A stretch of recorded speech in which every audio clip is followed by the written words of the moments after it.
Okay, hey, we're back doing the Song of Ice and Fire social network. I'm doing Game of Thrones Bran I today, and we're just gonna read the chapter, chat about it, and I'm gonna update our ongoing web that we're building. The thing about um, this stream, the whole idea here is that I'm going through and I'm tracking everyone that knows everyone else and how and where and when and why. And that is the mission. And as you can see, after Game of Thrones prologue, we've heard about House Mormont, we've heard about the Night's Watch, we've heard about House Mallister, we've heard about Robert Baratheon, we've met Garrett, Waymar Royce, we've met Will, the Night's Watchman, we've heard about House Royce. And if you go here and I say we're going to go to just seeing the people, here's the people that we've either met or heard about. I'm thinking at some point, or rather, this isn't effectively something I can do with the software we have, but at some point, I think I want to. Well, I need to find basically a plugin that'll let me categorize the connections, because it would be nice to be able to say, you know, this person knows a person versus the person mentions a person. But for now, we're just doing anytime somebody mentions, they effectively know them. And that's the idea. And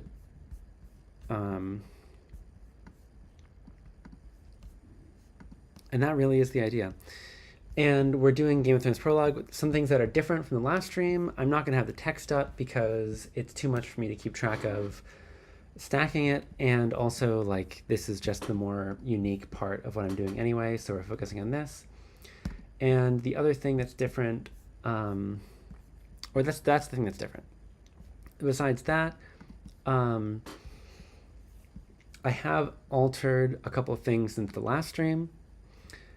Last stream, I had forgotten how to use data view effectively, but this time I've got data view going on. And for anyone who's interested in this program, Obsidian, the way that this works is I can, here, if I enter this in source mode, you can see I've got this plugin called data view, where if I have a certain category of thing, which is in this case is the people that I want to have, and I want to limit this to, if I limit them to the affiliation that I've already specified, which is the Night's Watch, this is the Night's Watch file, this plugin lets me just automatically list them. And then the exciting thing about this is that this is now just a code block, so that every time we meet someone new in the Night's Watch, it'll automatically update, and at the end of this, we'll just have a whole list of everyone in the Night's Watch. Then I've got this in between last time and this time. I did this for House Royce, although we only know Waymar Royce. And then I was going to save this to do this with you guys, because just so we could do it. So I was going to say, so we have the people who are in this, and I'm going to go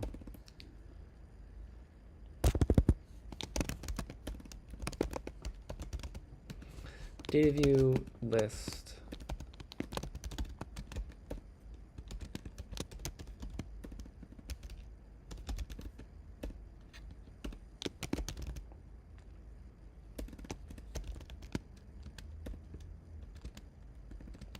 wait, I might do this. Yeah, where?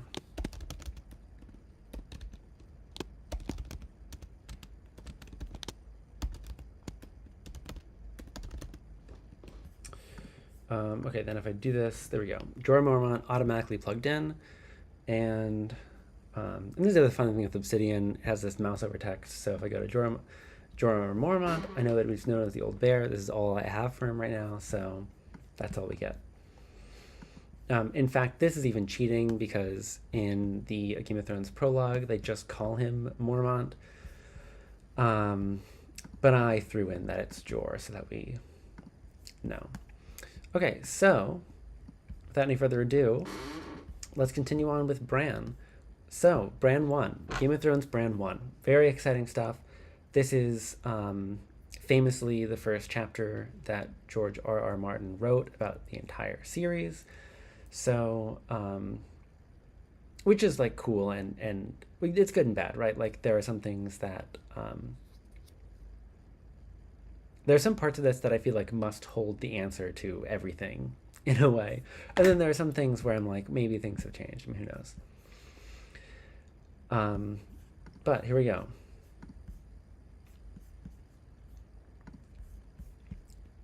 The morning had dawned clear and cold, with a crispness that hinted at the end of summer. They set forth at daybreak to see a man beheaded, 20 in all, and Bran rode among them, nervous with excitement. This was the first time he had been deemed old enough to go with his lord father and his brothers to see the king's justice done. It was the 9th year of summer and the 7th of Bran's life.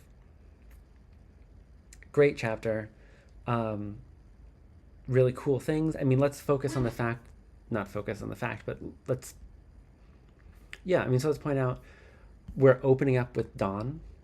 I mean, for a chapter that, for a book, for a series that seems so preoccupied with night and day, summer and winter, dawn and the night is dark, full of terrors. It's so interesting that Bran 1, the first chapter of the whole book, starts with dawn. Really interesting. And then, of course, like, great world building to just throw in the 9th year of summer and the 7th of Bran's life. Just fun writing to slip that in there like we don't know. I think that what I should do is hold on here.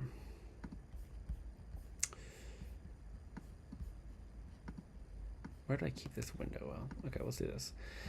What I should do is it's very exciting. We've got all these new characters to introduce this time into our log. I don't know whether I should wait. No, I'll do this now. Okay, so we have Bran. I'll even cheat and say we don't even know who this is. Or not cheat. I won't cheat, and I'll say we don't know who this is yet. So we have Bran. The man had been taking... No, I'm not going to do that. We're not going to do it this way. Bran Stark. And we'll just say we know everything about him, because we honestly do. So we've got chapters. We have a new chapter here. Game of Thrones Bran 1. We've got affiliation. This is a new house. Affiliation, I think I'm going to say north. POV true. Oh, okay. Class. Noble? I guess I'll say that. Oh, that class thing didn't work out that well, did it? Okay, we'll do this. Okay, Bran Stark. And then we'll have...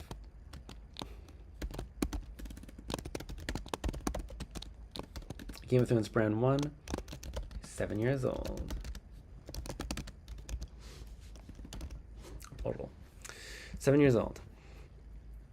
The man had been taken outside a small holdfast in the hills. Robb thought he was a wildling, his sword sworn to manslaughter. Wait, this is immediately after, okay, King Beyond the Wall. It made Bran's skin prickle to think of it. He remembered the hearth tales old Nan told them. The wildlings were cruel men, she said, slavers and slayers and thieves. They consorted with giants and ghouls, stole girl children in the dead of night, and drank blood from polished horns, not poisoned, thank God. And their women lay with the others in the long night to sire terrible half-human children. Incredible, got so many things here. So we've got already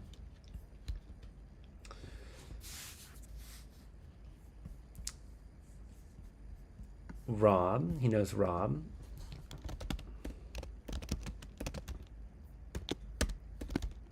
Just a new person here. Knows Robb Stark. Knows let's see, mentions.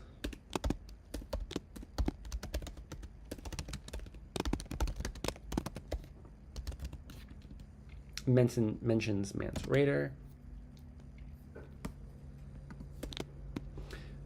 Someday I'm gonna want to go through and like categorize these better. So make this a big deal. Mentions man's raider. Knows old Nan.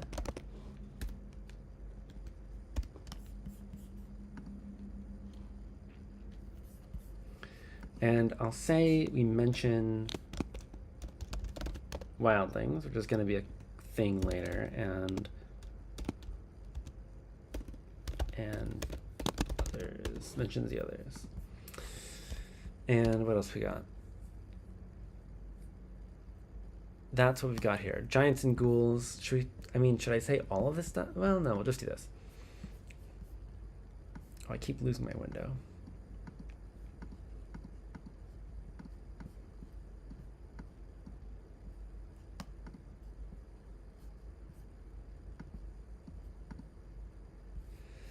All right, maybe we'll do this. Maybe we'll have this like this because it's just easier for me.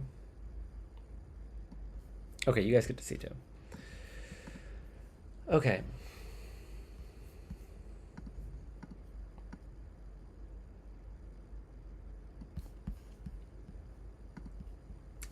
Mentions man's raider, the others.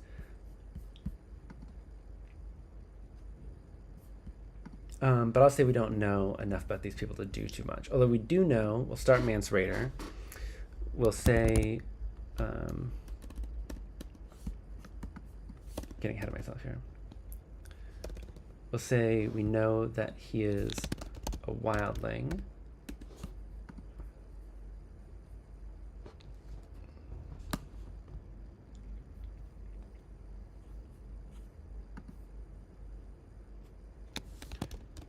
I guess wild. No, class doesn't really apply, does it? And we know that he's known.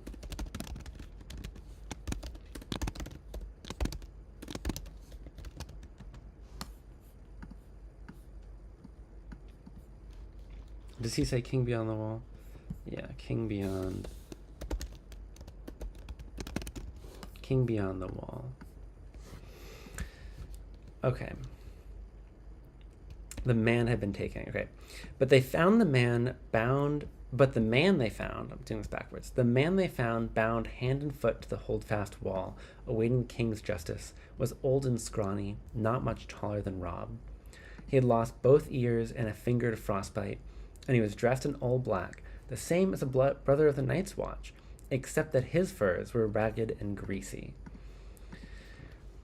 So here we go. He doesn't, this is a stupid categorization to make, but we know that this is Garrett. So here's our intro to this. Bran Stark, man's raider.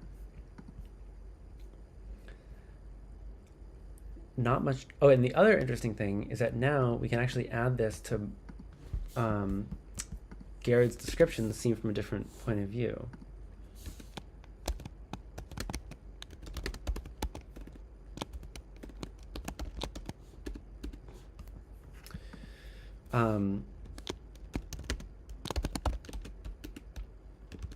And it's, so we have this funny thing. So Will thinks he's grizzled, but Bran thinks he's old and scrawny. So take that as what you will. Well, this is one of these things about this is why I like doing finding all this stuff instead of just using the wiki, because like even the descriptions aren't like objective. Like here we have this thing of like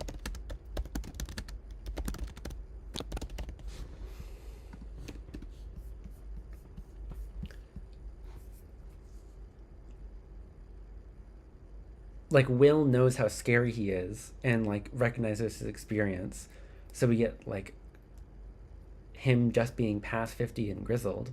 But Bran doesn't know anything about this person, and Bran is predisposed to him being like this uncouth wildling. So he just comes off as short and ragged and old and scrawny. I mean, it's interesting.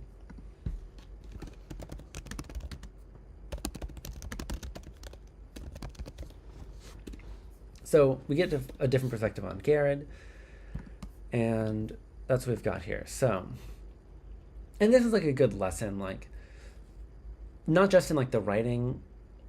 No, it is good. It's just a good lesson in the writing. The idea that like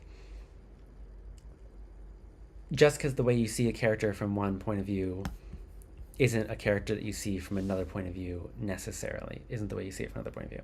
And the thing that I like about this is, or not the thing that I like about this, because I know this is happening, I really want to see Davos from someone else's point of view. You've only ever gotten Davos in his own point of view. And like, you know, now that Mel's a point of view character in Dance with Dragons, like I wish that we had Mel like seeing Davos, because he should look common, like a small. I think like that's one thing we do get from Crescent. Oh, we do get Davos from a different point of view, because we get him from Crescent's point of view, and Crescent thinks he looks common. But that's it. Like I would love to see our like beloved hero Davos look like unimpressive, I guess.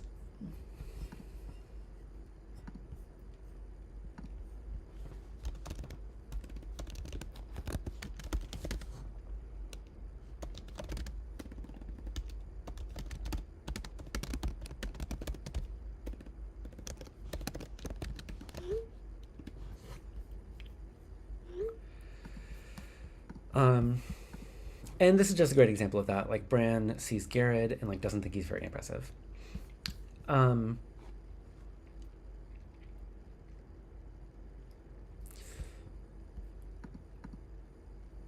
guess I should update what the wildlings are. We'll say this is a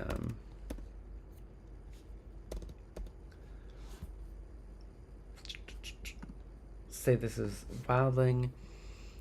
This is going to be, I guess, a class of thing, but we'll have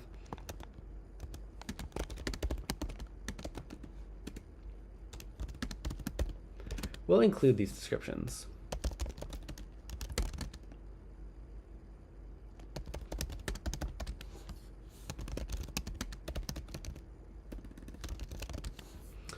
Cruel men, slavers, thieves.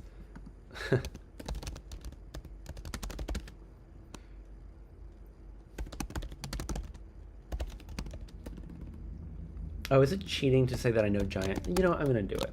We know that giants are real, so I can include them here.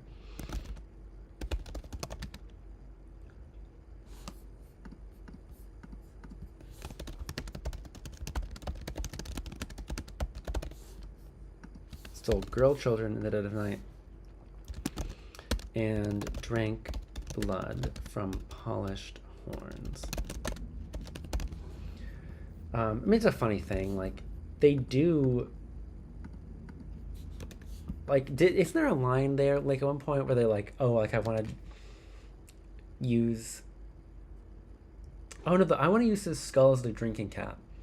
Is that something that the North say about Mance, or something that Mance, or something that a wildling says about the Southern?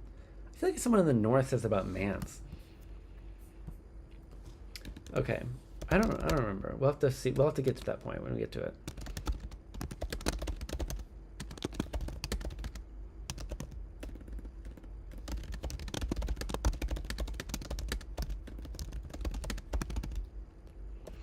Now this is an interesting one, because we later learn, like this story gets expanded on increasingly. Like the idea of this half-human child of the others, because this is effectively the same story we get of the Night's King, I think in Clash. And then we get that story again of the Night's King in Storm. So it seems really telling that this part gets described so early, now that I'm including it. Like, this is the first chapter we have of the entire series, and we're including the fact that their women lay with the others to sire half-human children. Now, it doesn't sound like the same story, because the Night's King version is a man that lays with an other, well, I mean, it's not explicitly an other, but it sounds like a man that lays with an other to sire half-human children. But here you have a woman laying with a man to sire half-human children. It seems like it might just be the same.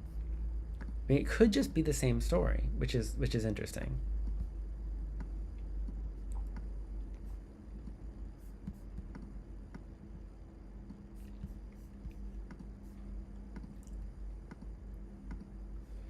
Oh man, I gotta mess this up. Okay, that's fine. Back. Okay.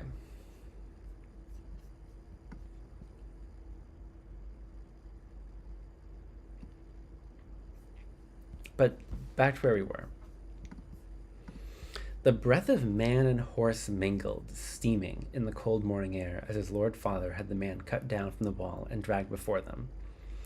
Rob and John, so here's a new character.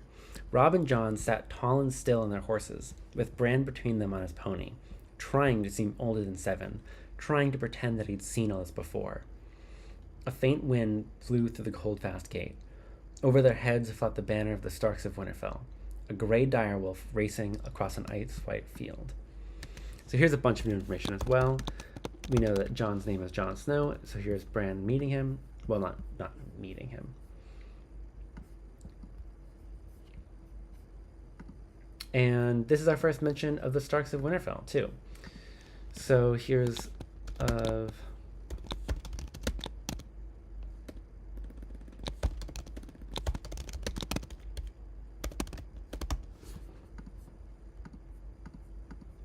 and this is our first piece of information about House Stark. So we've got, we'll do this.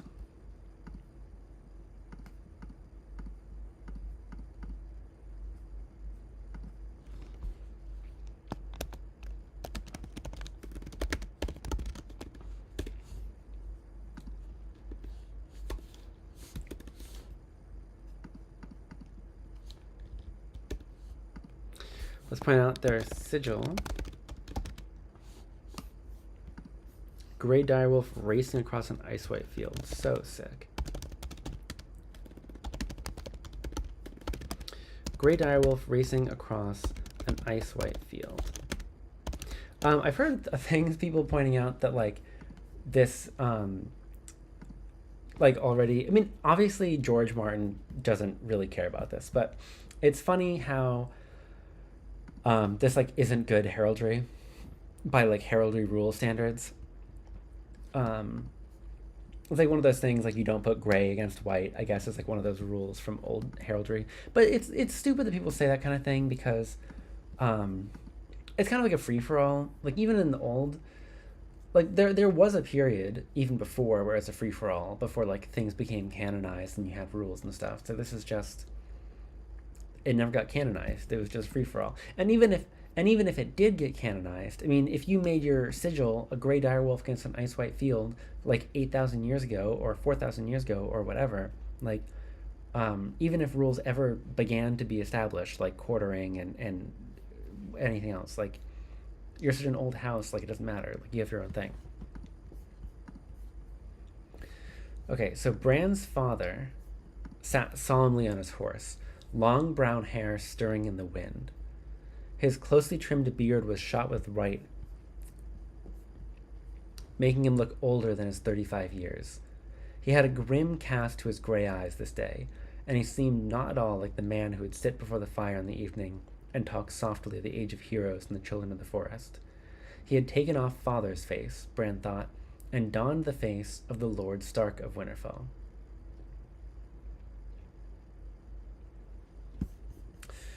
So this isn't named as Ned Stark yet, but we're going to name him Eddard Stark because we're going to lay all these descriptions out in Ned's deal.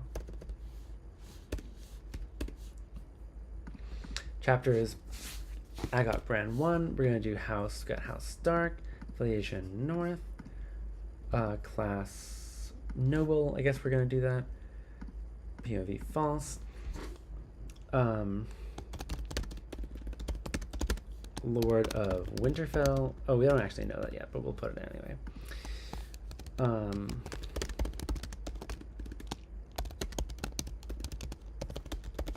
We get a lot of description of Ned here, which is nice. I mean, I guess there are several POVs around Ned at this time, so it's not like we're desperate for a Ned POV,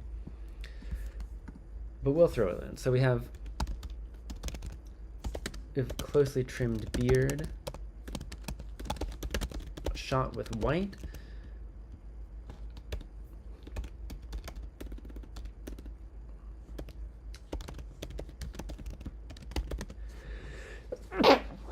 Excuse me.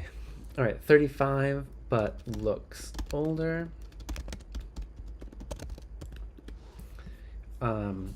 Gray eyes.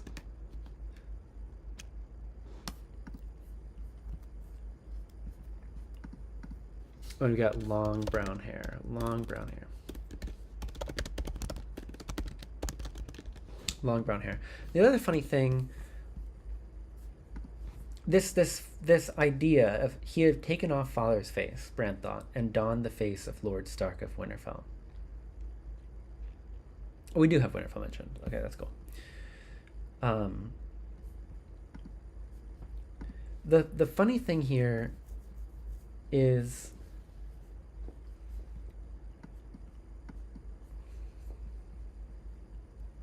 that's not right. Is how we have that phrase, he took off father's face. Just because later on in A Feast for Crows, we get like the actual concept of taking off a face and donning a new face. You know, it makes you think about, and Bran has this thought a lot. Like, Bran has the same thought of Robb once Robb starts to be King of the North. And so it's the same idea of like there are different roles that you play, and playing a different role means wearing a different face and becoming a different person. And I've been thinking about this today with Sansa's character, because I wrote this whole thing on what I think Sansa's future is going to be like. But it's true also more literally. And what I mean about Sansa's character is that, okay, Maggie tuned in. Hi, Maggie. Thanks for joining. We're talking about the Game of Thrones Bran I. And what was I saying? So that we have what I mean about Sansa's arc, the way Sansa's story approaches this is how like Sansa has this idea of like what her story is supposed to be and like what the role is she's supposed to play, and as like her story goes on, like her own internal world breaking out yeah, I'll look at that in a second. Yeah, her own internal world becomes so like detached from the role that she plays. And I saw this great post from Tumblr user Cat of Old Stones that points out how like Sansa outsmarts Tyrion in A Storm of Swords, because like Sansa's planning this whole secret escape thing, and like Tyrion just thinks that she's really pious and like prays a lot. And it's like fair that Tyrion doesn't think that like isn't kind of like looking for anything, like he's got his own things going on. But it's also true that like Sansa just does outsmart him there, because Sansa like knows that she can put on this face and play a different character, and like that's the way that she perfectly parallels Arya, because Arya literally puts on different faces to play different characters as her story goes on. But we learn here that like that's also the two of them paralleling Ned, because Ned here takes off the face of Ned the father and puts on a different face. I mean, it's interesting how these things get done easily so early. And yeah, Maggie pointing out Obsidian. Yeah, we are getting nerdy with it. This is the reading a book in a nerdy way stream. We are building some graphs. We are reading a book and we are making some graphs about it. Is right. Okay, so to continue. There were questions asked and answers given there in the chill of the morning, but afterward Bran could not recall much of what had been said. So frustrating. This is like one of these great frustrating things that George R. R. Martin does, because questions asked and answers given. I mean, this has got to be like any final words, like why did you desert the Night's Watch? Like Garrett saying like I don't want to die, or I'm fine with dying, or the others are back. Do you guys realize? But Bran doesn't remember, so we don't get told about it, which is, a very classic George R. R. Martin thing to do. Every once in a while, the narrative just skips over important information. Finally, his Lord Father gave a command, and 2 of his guardsmen dragged the ragged man to the ironwood stump in the center of the square. They forced his head down onto the hard black wood. Lord Eddard Stark dismounted, and his ward, Theon Greyjoy, brought forth the swords. Here's a new character. We'll do this like seconds. Okay. Ice, that sword was called. It was wide across as a man's hand, and taller even than Robb. The blade was Valyrian steel, spell forged and dark as smoke. Nothing held an edge like Valyrian steel. Okay, so we'll add... Should we add that Eddard Stark has a sword? Because I have been doing the sword descriptions.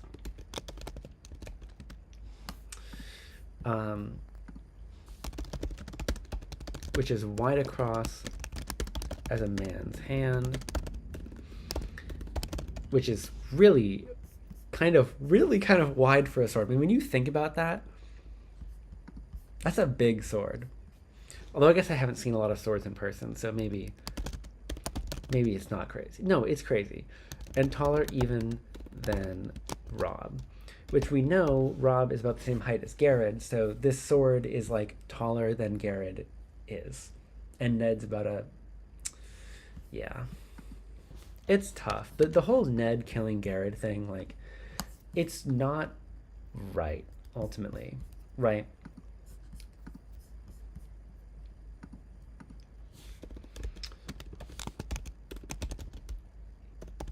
Spell forged and dark as smoke. Love the fact they call them dark as smoke, because Valyrian steels are like have essence of dragon in there, in a way, represent this like fire energy. So dark as smoke makes a lot of sense. I mean, it's just more of this stuff where like George R. R. Martin has such a good job of George R. R. Martin does such a good job of using even like the metaphors that he uses, like carry information in them. Like saying dark as smoke, you could just use this to describe anything that's dark, but George R. R. Martin is specifically using it as smoke to describe things that have like this fire energy. If it was like something else, he would say dark is like night water or something. It's very well done. Also, I just noticed that I said that Eddard Stark is not a point of view character, but that's not, we don't know that yet, but it's not true. I'll add Theon Greyjoy, because we've met him. And I guess if I'm really doing this, I would go through and I would say, we know that Eddard also knows all these people. So Eddard also knows Jon, also knows Robb, also knows Theon Greyjoy, his ward.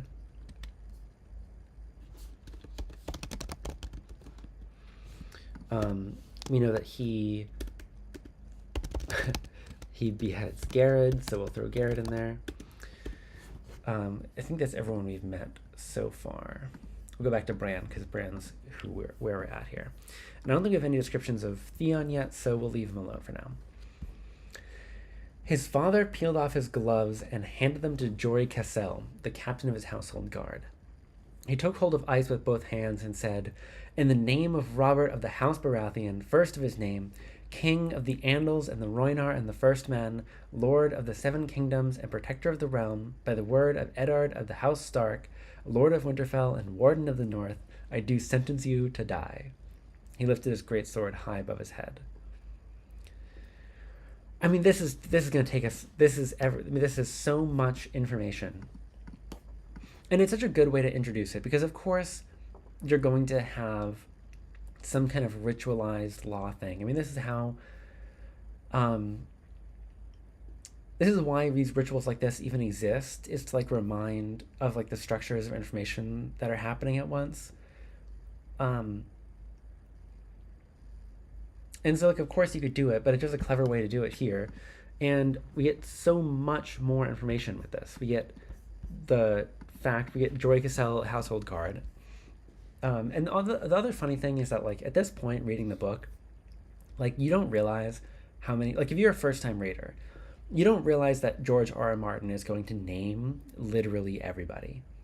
So, like, as a first-time reader, like, I was in this thinking, like, oh, Joy Cassell, like, this guy is going to be important because he's named, because I'm used to that being a thing. Like, I'm used to it being, like, if he's the household guard, and his role is only ever going to be the household guard, you just call him, like, you know, Ned handed the gloves to the captain of his household guard. But instead, everyone's their own person, which is amazing, and I love it, and it's why these books are so incredibly good. But it's so funny as a first-time reader. Joy Cassell with one L.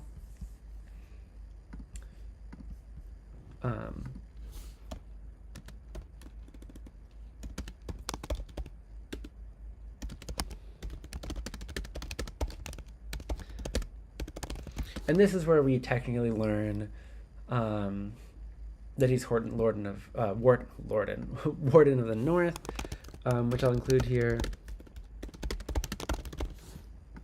And we'll also add, so he mentions Robert Baratheon. And we get a bunch of new information about Robert Baratheon too. I mean, we'll even add a class for king, because there's going to be a lot of kings later on, so why not?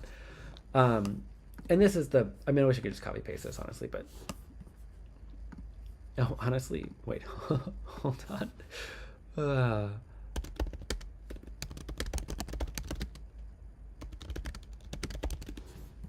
actually can't just copy paste this, hold on.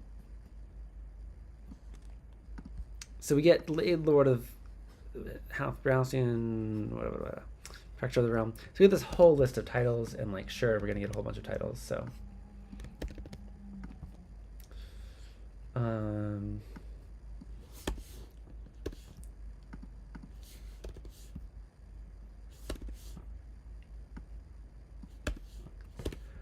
So we'll get this whole thing of titles, and we'll just put these in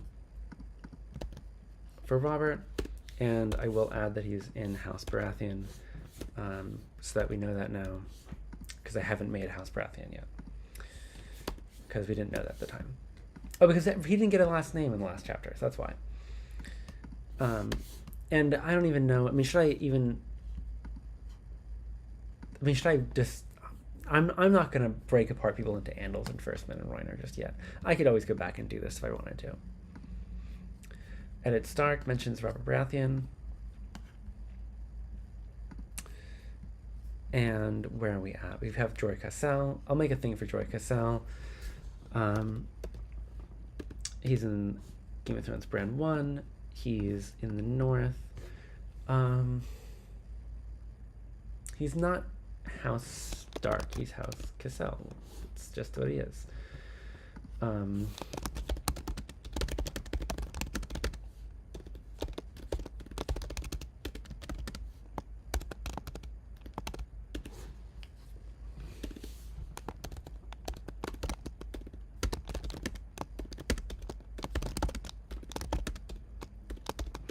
the thing is, in the AGOT Bran I, he's here with everyone else, so I'm gonna do it. I'm gonna put him in. He's here with Jon Snow, Ed Stark. I'm doing this with everyone. This is the point of this thing. I'm gonna do this with everyone. I mean, people who don't have internal worlds are gonna get less information, because we don't get, like, everyone they're thinking about, but this is it. This is the map.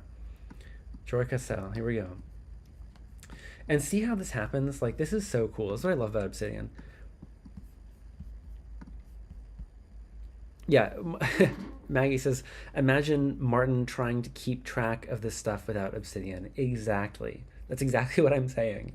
I need Obsidian to keep track of all this stuff.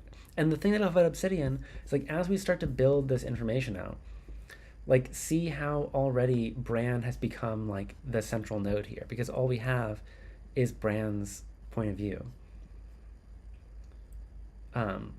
So far, we have, like, Will's point of view, who's also kind of central, and then Bran's point of view. And then if I really want to go through and, like,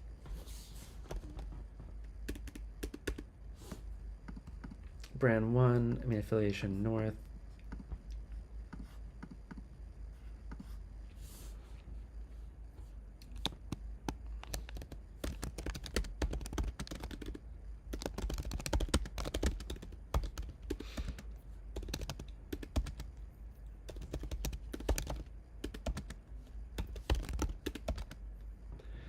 I mean, and all these people met Garrett too, which is actually crazy. I mean, they don't know they met Garrett.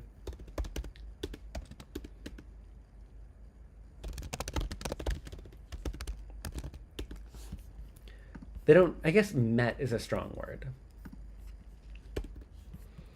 But they do. And then, you know, as I add these people in, like, Bran's just going to become, like, more and more central, because Bran is the center of this. But we won't hold on to this for too long, because I want to keep going with the chapter here. And also because we're going to get more information as things go on. Like, we already, like, moving forward here, we already get more information. So we have Bran's bastard brother Jon Snow moved closer. See, this is already so much more information.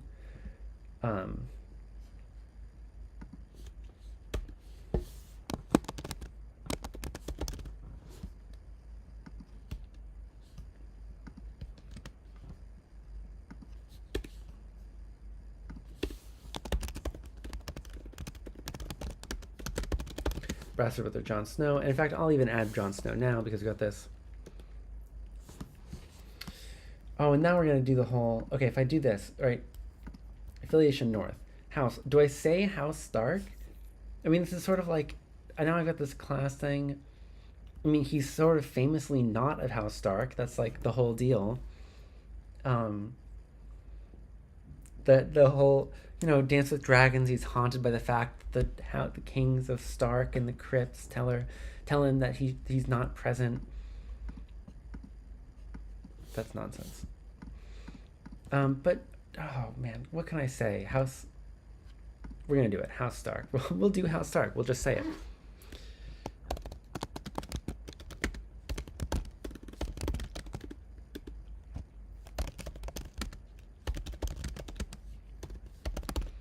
Bastard brother to Bran Stark, Robb Stark.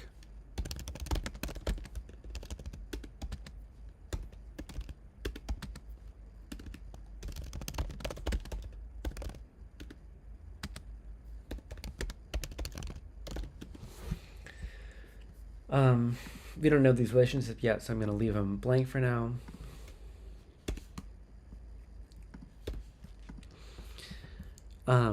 Man has a big brain. You know, the thing is, he does have a big brain, but I think George R. R. Martin also keeps notes, and I think that, or I know that he also has a bunch of assistants that keep track of this stuff too. Like, he doesn't even have to do, like, this kind of stuff anymore, because he just has people that do this for him.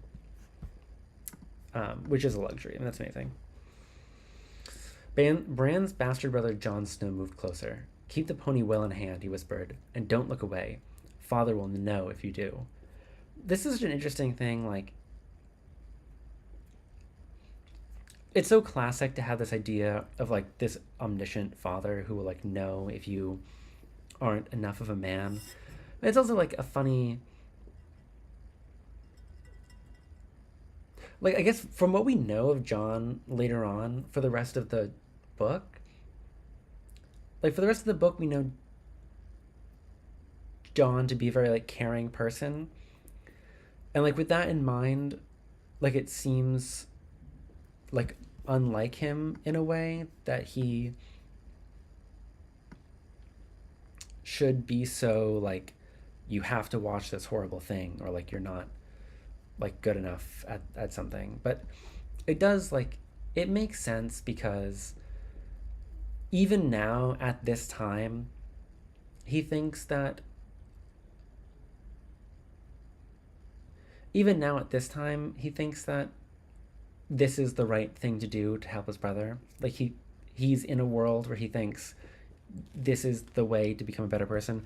And it makes for an interesting comparison with like the way he deals with Sam later on, because later on, you know, after he gets Donal Noye's advice about being nice to people instead of being like harsh to them,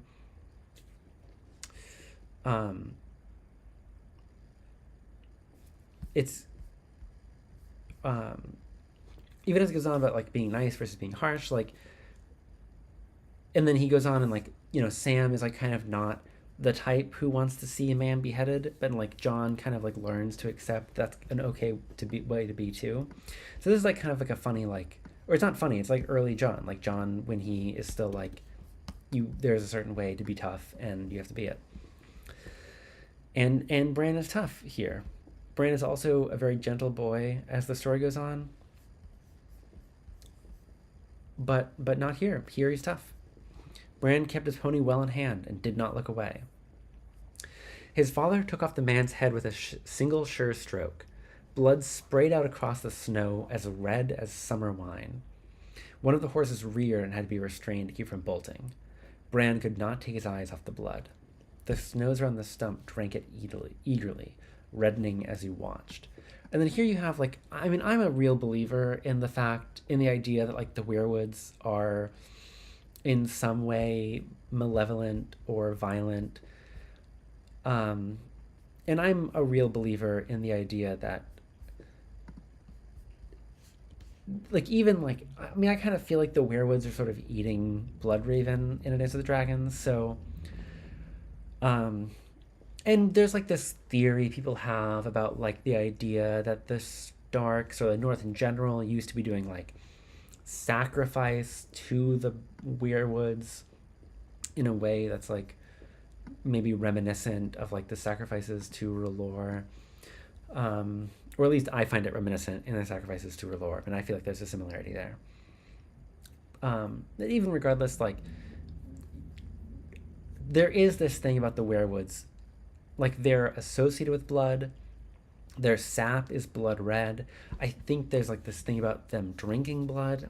I feel like maybe their sap is blood red because it's like blood, it's actually blood. I mean, it's possible, or it's just an association. But even if it is just an association, like, here's the earliest thing, like, this stump is not a werewood, but we are connecting the ideas of trees with drinking the blood. The head bounced off a thick root and rolled. It came up near Greyjoy's feet. Theon was a lean, dark youth of 19 who found everything amusing. He laughed, put his boot on the head, and kicked it away. So I'll add Theon in here now. Oh, I can't do that. Affiliation is not working out for me because it's too complicated. Is Theon affiliated with the North, or is he affiliated with the Iron Islands? Great question. He's not a POV yet, but he will become a POV.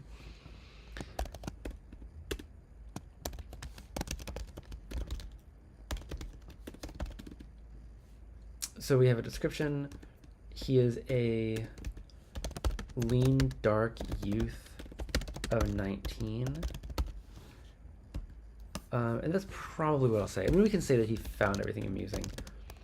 This, like, is less of a description of, like, I'm doing this description stuff kind of to help people who want to do fan art, or like / myself when I want to do fan art. Found everything amusing is not necessarily important information for fan art, but it might be. You might want to draw them a certain way based on that.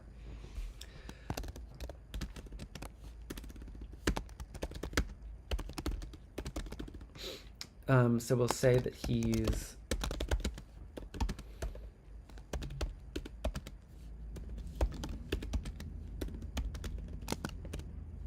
present with all the same people as everyone else. I mean, this is the thing, like, this sounds like superfluous stuff, but it will eventually, I believe, it will eventually lead to a very informative and interesting graph. So this is why I'm including all this thing, because it's important that all these people know each other. Because once we get to 3,000, like, because right now we have like a dozen characters, and we're in the second chapter, which is already crazy. We're in the second chapter, and we have 1, 2, 3, 4, 5, 6, 7, 8, 9, 10, 11, 12, 13 named characters, not even all the way through the second chapter. But once we get to like 3,000 characters, I'm really going to be happy that I was this thorough about it. That's the thing. That is the real thing going on here. Who am I forgetting here? Jory Cassell.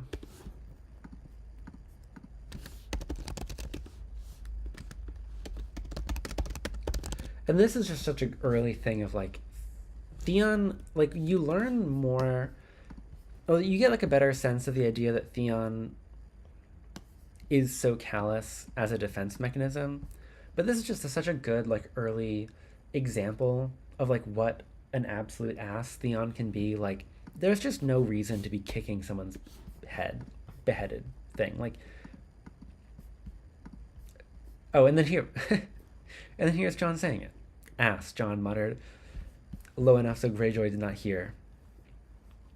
He put a hand on Bran's shoulder, and Bran looked over at his bastard brother. You did well, Jon told him solemnly. Jon was 14, an old hand at justice. It seemed colder on the long ride back to Winterfell, though the wind had died by then and the sun was higher in the sky. Bran rode with his brothers well ahead of the main party, his pony struggling hard to keep up with their horses. The deserter died bravely, Robb said. Oh, and here's our Robb description.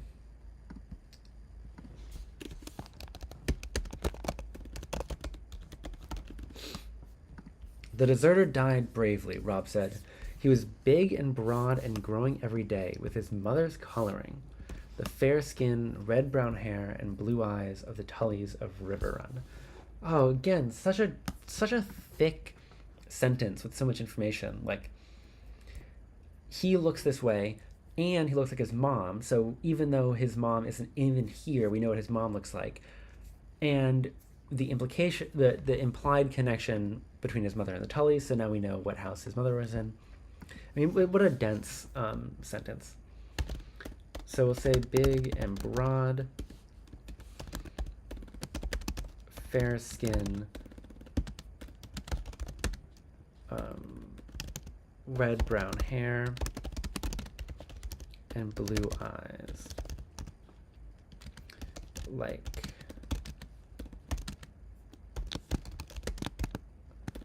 House Tully, which is going to be a new thing.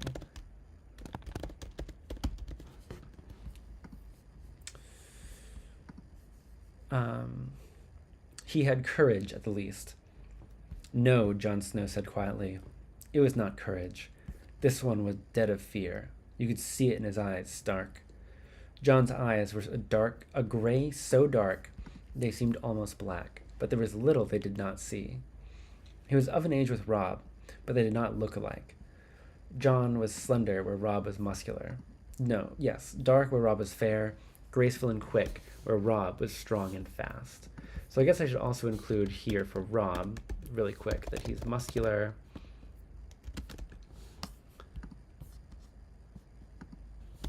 fair, strong, and fast. And then we'll take the advantage here to load up our Jon Snow description.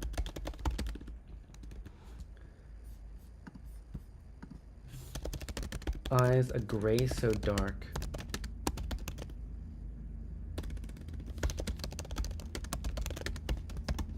He's almost black. I love this too because like it's funny that Jon, like there's a lot of speculation about like are his eyes really gray or are his eyes just like a purple so dark that our Simo was black? Is such a dark gray what you get when you cross gray eyes with purple eyes? I mean, there's stuff like that.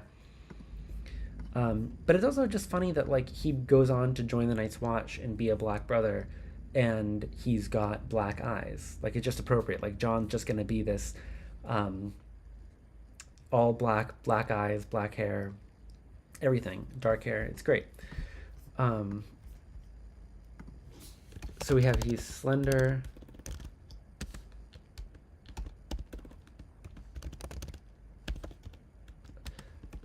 Slender, graceful, and dark. And I love this because, well, I don't love this, but you know, it's just whatever it is. A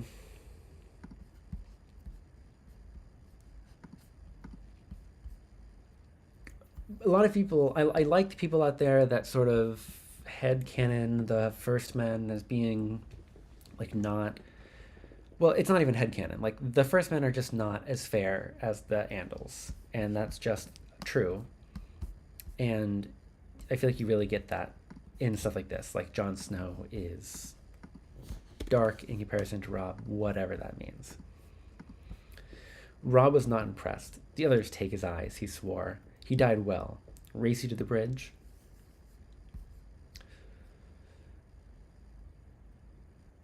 This is another thing, like, you're getting characterization for Jon and Robb here. Like, Robb is the type of guy to say he died bravely, and Jon's the type of guy to say it wasn't courage, it was fear. Like, this is like their political thing later on. Like, Robb is the politician. Robb is Robb the king, Robb the lord, who knows when it's appropriate to say, you know, he had courage here. And Jon's just like of darker stuff. It's just we there's something else going on here. And yeah, in the chat, I feel like they didn't make Theon into that much of an ass in the show.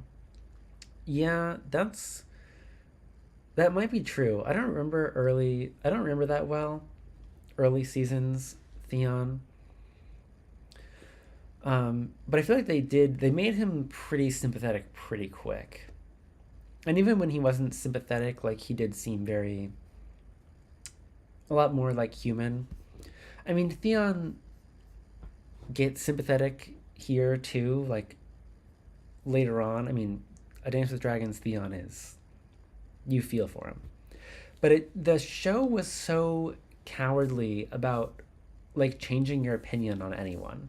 Like, the books are so full of, like, you start out loving Tyrion and then you slowly start to think he's not so great, versus, like, you start out really hating Jaime and, like, you go on and he really changes and you love him for changing. Like, in the show, you start to love Jaime too, but, like, it's not for changing. It's, like, for a different thing. Just for, like, being so lovable or whatever. So I feel like they just, like, were scared to make him appropriately dickish. Like, Theon is kind of a dick. Like, it's not necessarily that he's always wrong. Like, in fact, I think frequently he's just, like, not wrong. He's frequently just, like, in an unfortunate position as essentially a hostage surrounded by people and, like, giant swords. I mean, think about, like, the meaning of this for Theon. Like, the constant threat here for Theon, in theory, is that if his father ever rebels again, he gets beheaded. So here's him, like, watching a beheading. The head ominously rolls straight towards him, the hostage. So what else is he able to do other than laugh that aside? Like, it's just not a livable situation. So, like, you get it, but he is still, like, kind of an ass. There's also, like, this age dynamic thing that I think is interesting, because Theon is 19, and I think the next oldest person is Robb and Jon, who are, like, both 15, I think. Maybe even 14 in this. They might be 14 here. They might not be 15 yet. But so, like, Theon is, like, 5 years older than everyone else. So, like, imagine being, like, he's the only one not in the family, but also, like, there's no one his age around. Besides,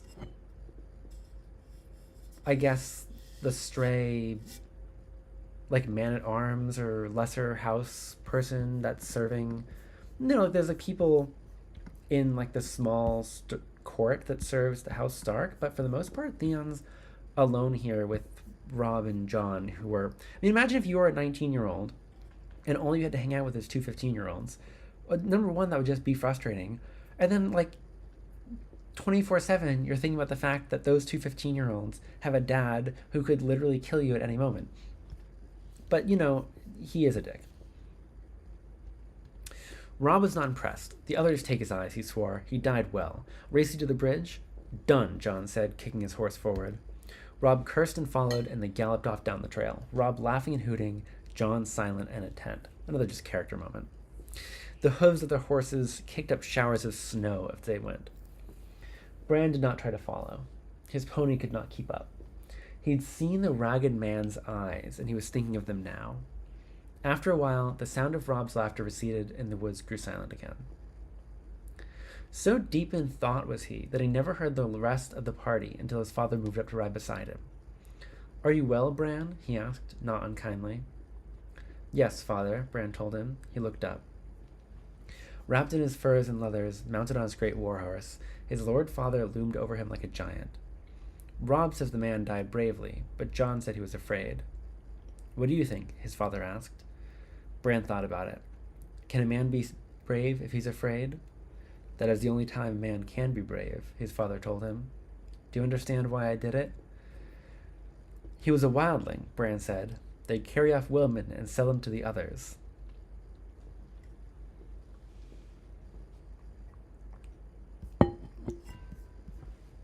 His lord father smiled. Old Nan has been telling you stories again. In truth, the man was a deserter, an oathbreaker, a deserter from the Night's Watch. No man is more dangerous. The deserter knows his life is forfeit if he is taken, so he will not flinch from any crime, no matter how vile. But you mistake him. The question was not why the man had to die, but why I must do it.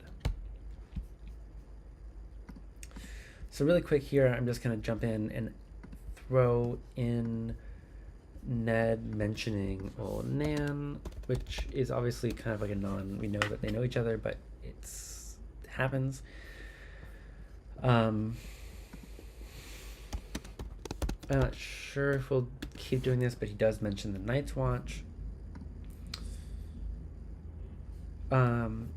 Interesting thing with this passage is how, well, is the way that this sort of, it's short in the way that the things are short, but this serves as a really interesting mirror to the famous broken man speech from A Feast for Crows.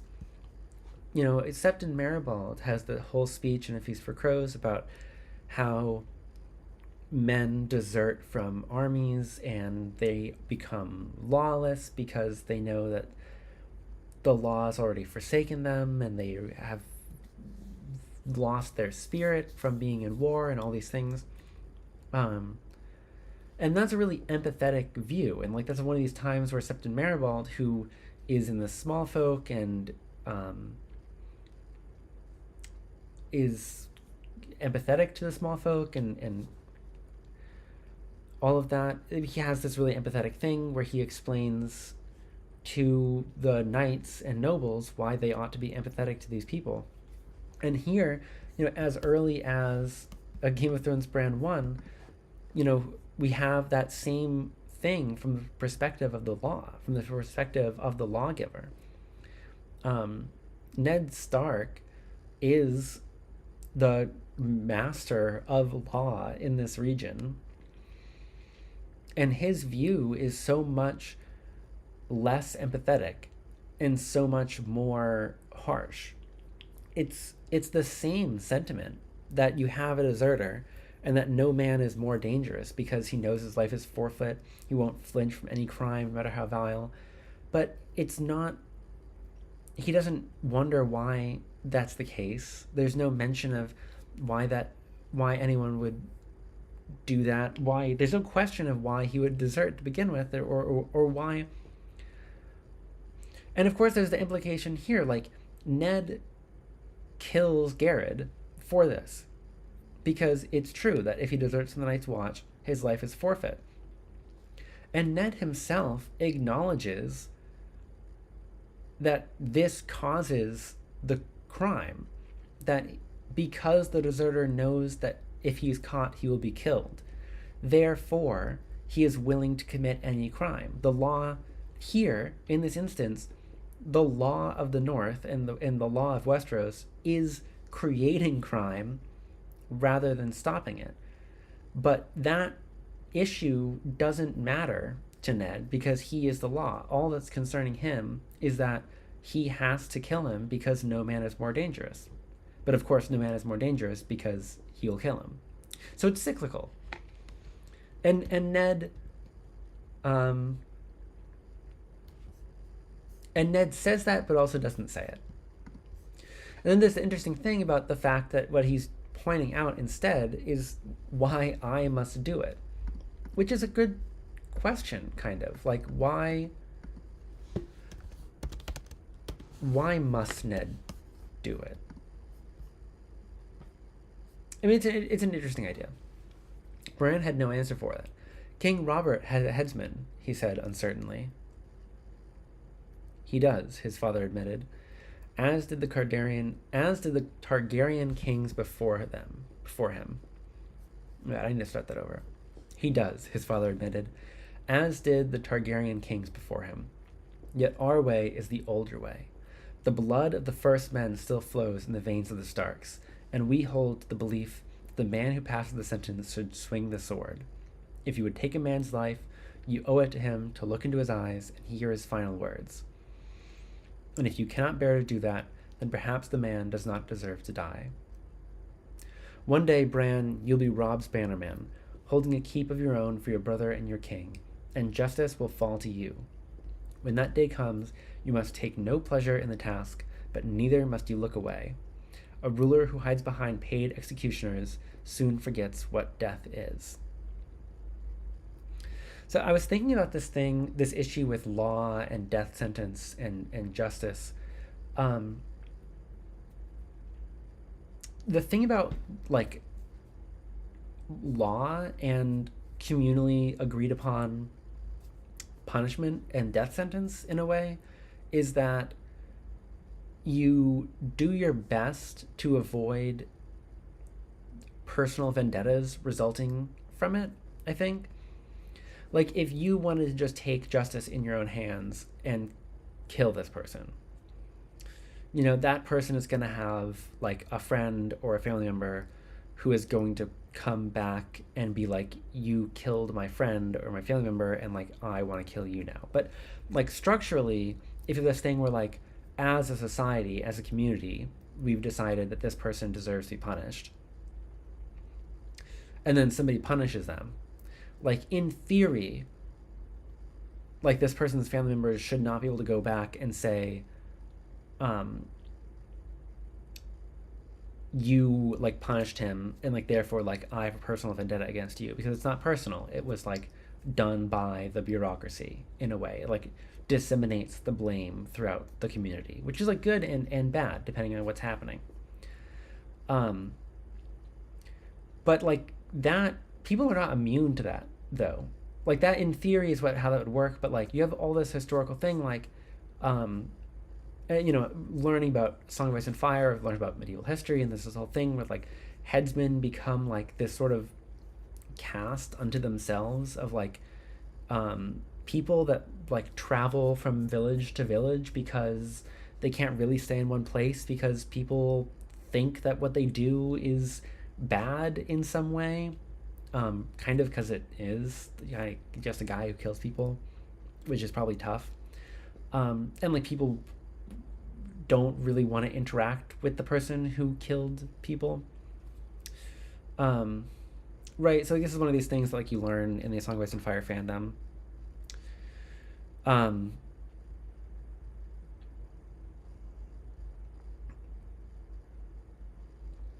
so it's interesting, and so it's a good lesson that, like, I think remains good in the books, like, the ultimate conclusion of this that Ned has. Like, Ned has his own logic here, which is that you should not become accustomed to dealing out death. And you should understand the gravity of what you're doing, which is a good thing. Like, you should understand the gravity of what you're doing. And it's a lesson that I think works really well in like this setting where like law is so unjust inherently. Like, you have this inherently unjust system where like one guy gets to decide who lives and dies just because he was born in a castle. So like, it makes sense that in that context you would have to raise people to not become callous and used to killing, because otherwise they'll just kill. But there's also this interesting thing of the way that Ned makes it about history. Because I was saying earlier, like, there are all these theories about, you know, do the werewolves drink blood?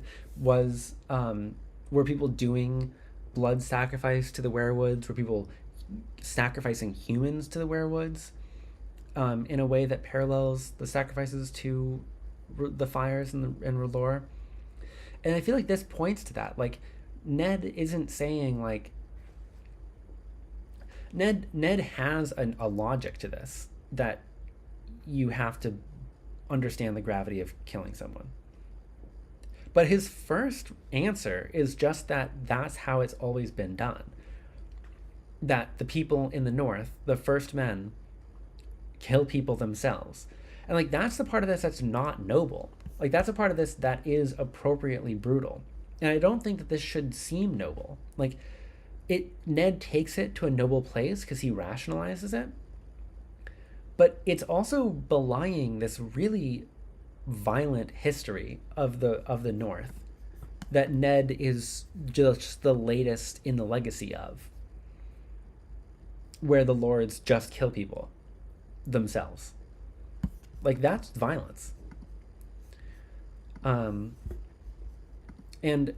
now that I've talked about that for long enough, we've also got our first mention of House Targaryen. House Targaryen mentioned, woo! And we've, I guess that's that. And we'll say that Bran mentioned King Robert, which we did. And, you know, I don't really want to go into be like, well, track everyone who's a first man, because you can look that up. This is mostly stuff that I'm unsatisfied with how much you can look up. Anyway, to move on, that was when Jon reappeared on the crest of the hill before them. He waved and shouted down at them, "Father, Bran, come quickly, see what Robb has found." Then he was gone again. Jory rode up beside them. "Trouble, my lord?" "Beyond a doubt," his lord father said. "Come, let us see what mischief my sons have rooted out now." He set his horse into a trot. Jory and Bran and the rest came after. So we'll say Eddard Stark. I mean, I should say that these are his sons. We'll say that. And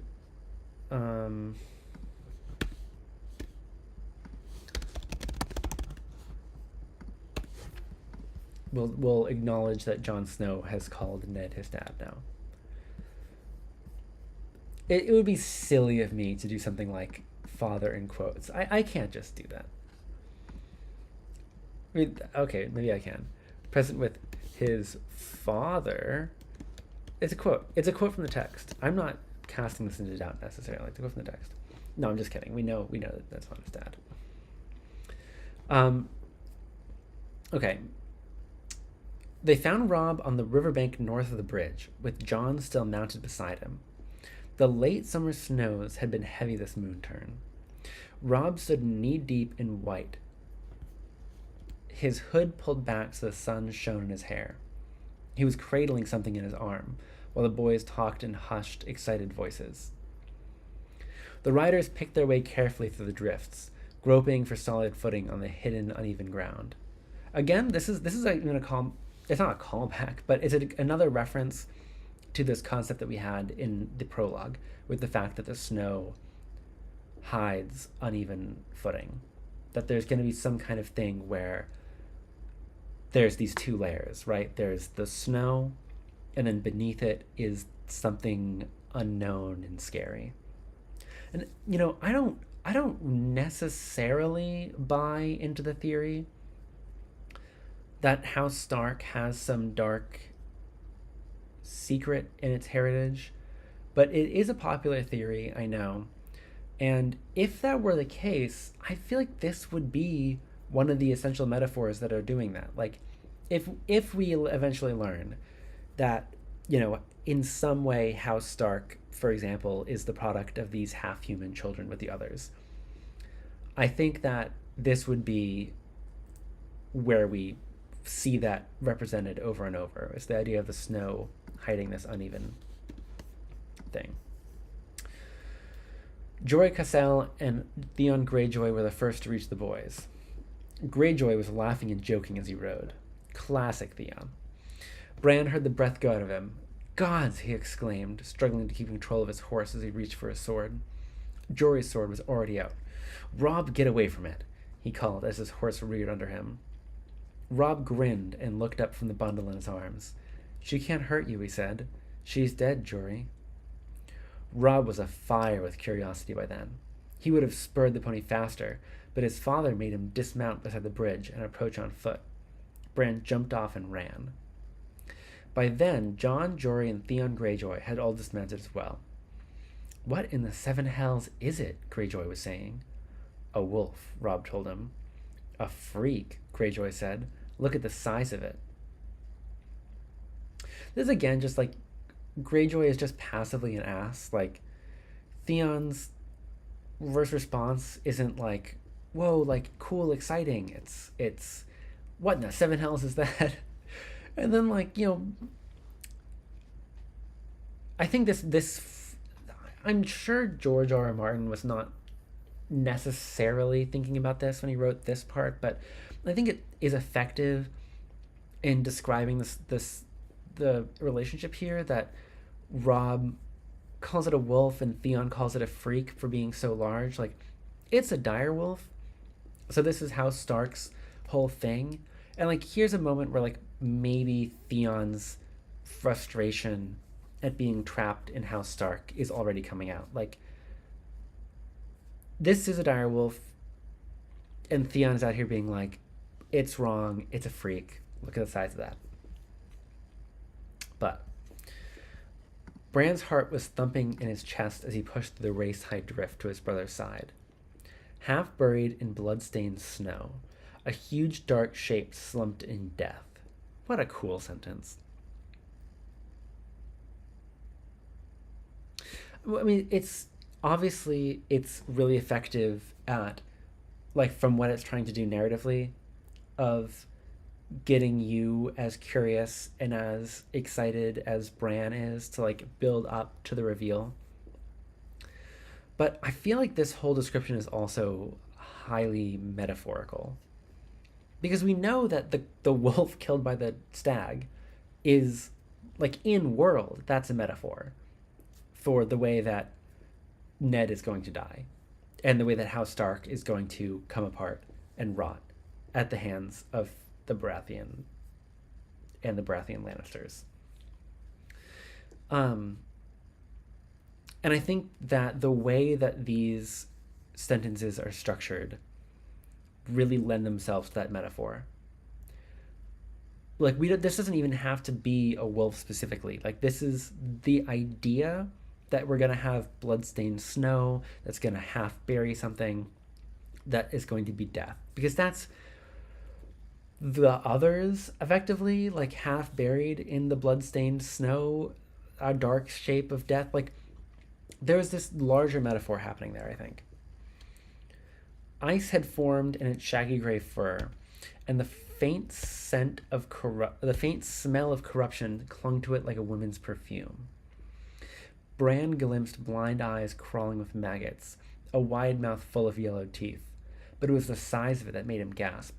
It was bigger than his pony, twice the size of the largest hound in his father's kennel. Love this.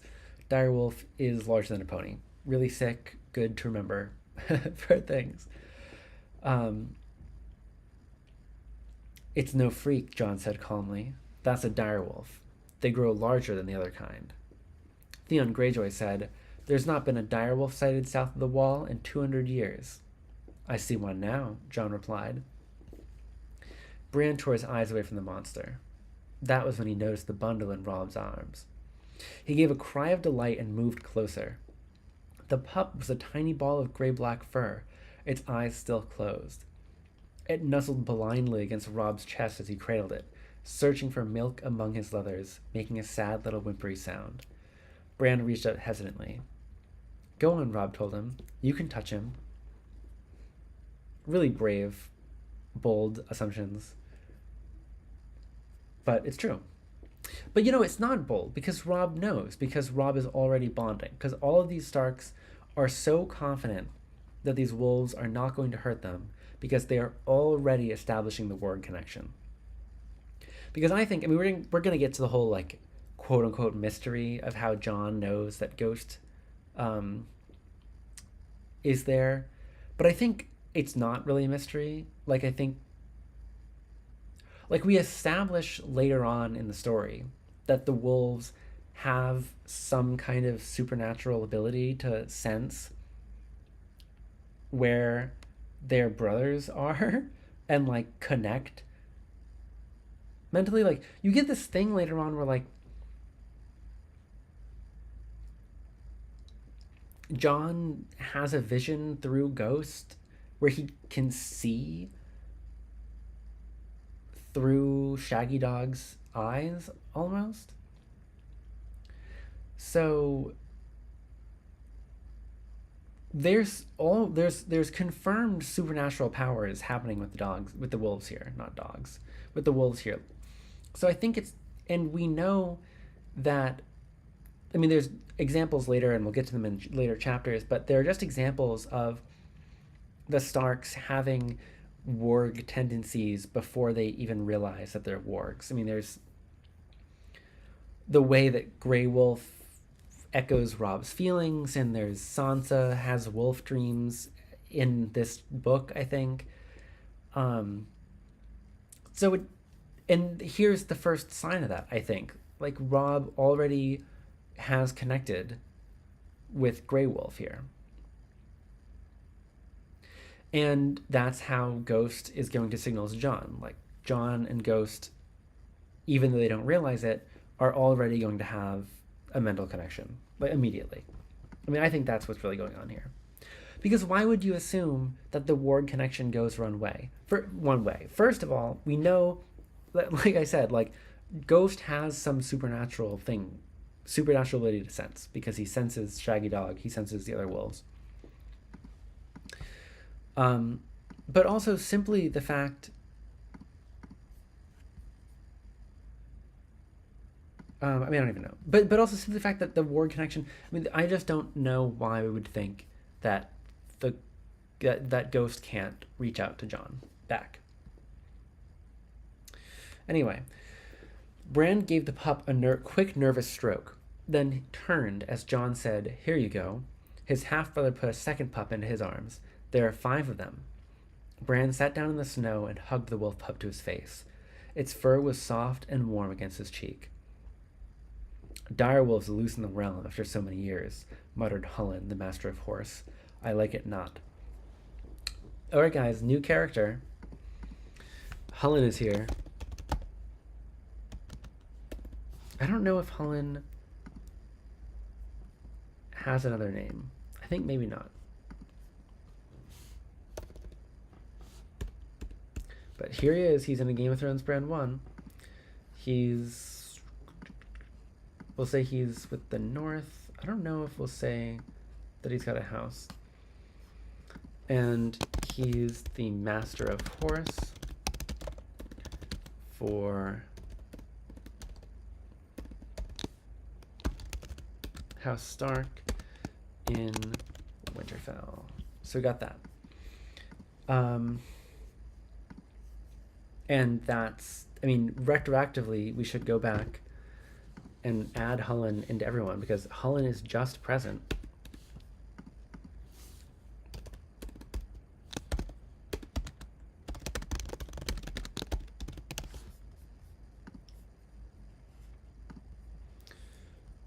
Bran Stark. I mean, Hullen is there. Do we forget Hullen? Bran, it's so weird that you didn't mention Hullen, the Master of Horse, until now. No, I'm just kidding.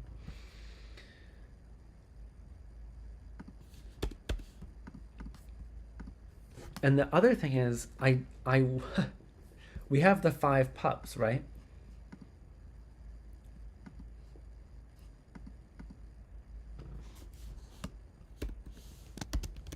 And I'm tempted to put them all in as their own thing. We have Grey Wind, and they're not going to make it into the people category.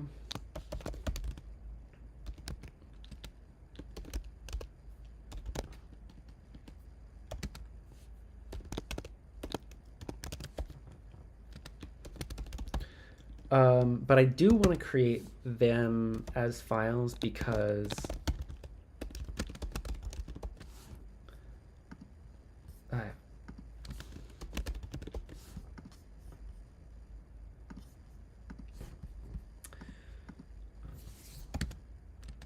who was the other wolf? Shaggy Dog.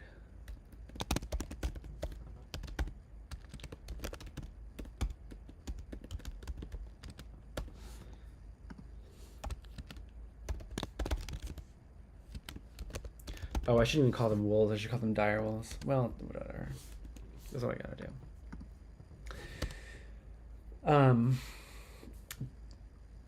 They're not people. I shouldn't put them in the people category necessarily, but it is going to be nice to keep track of where the direwolves are later on. Mostly just for Nymeria, I guess, because Grey Wind is basically always with Robb. Summer is always with Bran. Shaggy Dog is always with Rickon. I guess later on it'll be interesting that Summer and Shaggy Dog have a different experience than Bran and Rickon because they get locked up. And I suppose it's important that Ghost would be separate from Jon. No, so I guess that's fair. Well, it's important that they're separate. And it's most important with Nymeria because it's going to be interesting later that Nymeria meets Beric and Thoros, and Arya doesn't at that time.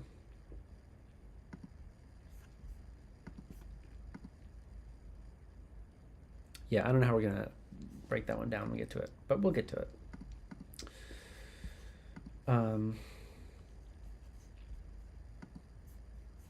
So all the wolves are in here.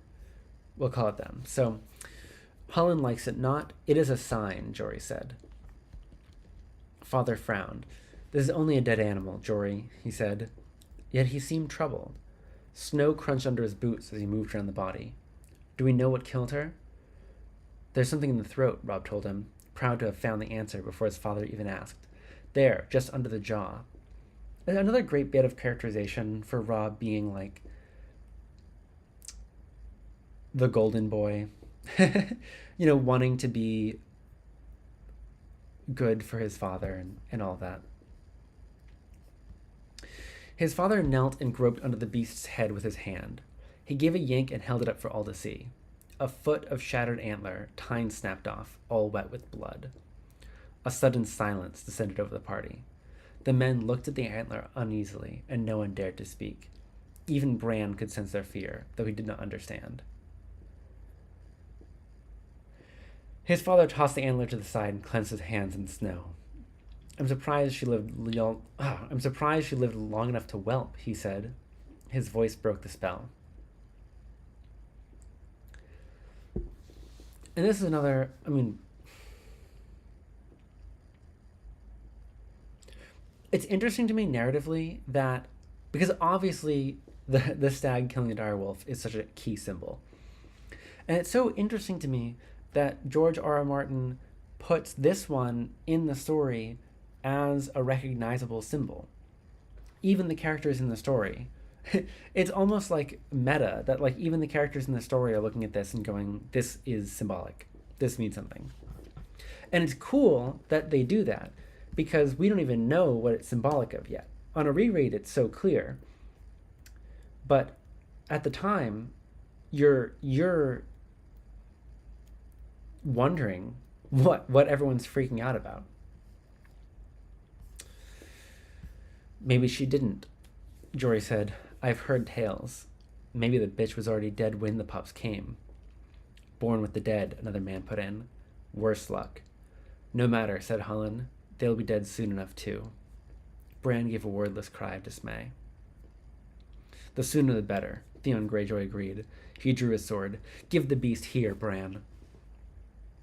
Okay, and then this, crazy, right? Because, number one, I've heard amazing... I forget who it was. Someone on Tumblr has pointed out that Ned is the mother figure here for the Starks. Like, Ned here is the she-wolf. Doomed by the narrative from the very start. And again, you kind of have this reference to the half... Well, I mean, it's not a reference explicitly, I guess. But if you believe... It's interesting that we've had the reference to the wildlings bearing half-human children with the others. And then we later learn, or we begin to understand how the others have this connection with death. I mean, they sort of are death in a way. We have a sense of that from the last chapter, although we don't really understand it yet. No, I guess we do. We have a sense of that from the last chapter. And then we have this story, the idea of the others being associated with death. And then we have the idea of the wildlings having half-human children. And then we have this idea of the direwolves born with the dead. I mean, it does kind of lend itself to the idea of the Starks having some kind of connection with the dead. But it's also narrative. It's also the narrative.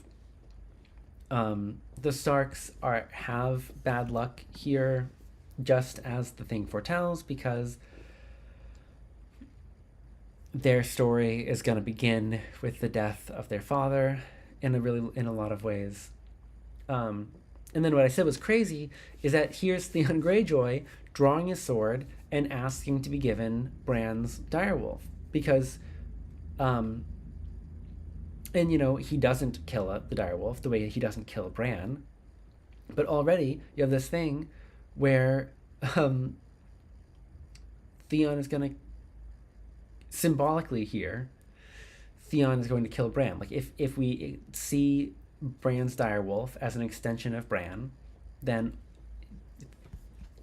Theon draws his sword and asks to kill this extension of Bran. The little thing squirmed against him as if it heard and understood, which I obviously think it does. Like, I think that the connections are already here. So I think that it does understand. No, Bran cried out fiercely. It's mine. Put your sword away, Greyjoy, Robb said. For a moment he sounded as commanding as their father, like the lord he would someday be. We will keep these pups. And then we get a new character. You cannot do that, boy, said Harwin, who is Hullen's son. Why is it? It's almost funny, like, that we have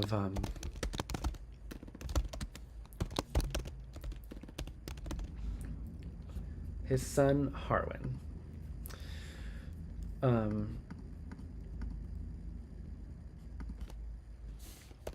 And he's in the infamous prologue. Oh, it's not funny. It's almost funny that we're so far into a chapter, but George R. R. Martin is like, oh, it's not enough that Hullen is here and that Hullen is going to have a line. We're going to introduce Harwin, Hullen's son, and Harwin's going to be the one to say this line, even though just so that we have Harwin around. We just need Harwin. So he's going to be there. And we've got to put it in. Harwin's been here the whole time, which is the crazy thing. So we have to say he's been present with Eddard Stark, Bran Stark. He's been here. He's been here with Rom. Jon is here. He's not the others. Theon is here. He sees Garrett's beheading.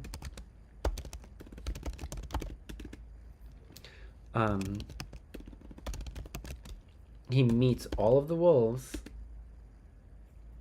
which goes a lot faster now that I have them all logged in already.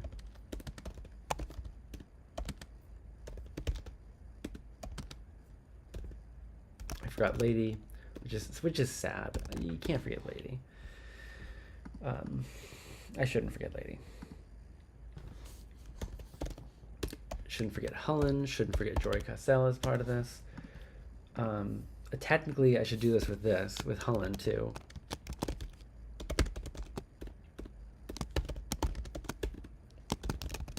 Wait, what am I even doing?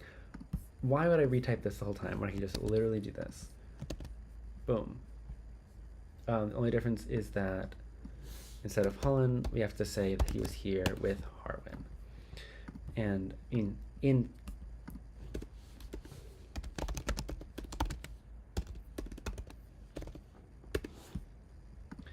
theory, I would go and say Hullen's been here. Oh yeah, I've been doing this. Hullen's. Oh wait, no. I'm getting distracted because it's Hullen and Harwin. I should go and say Harwin is part of all these things. This is gonna be so fun when we get to like chapters that have just like 40 characters in them.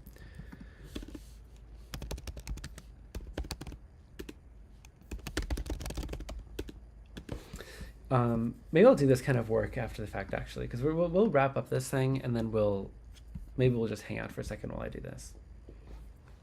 But okay. Okay, so we'll have it would be Hullen's son. It would be a mercy to kill them, Hullen said.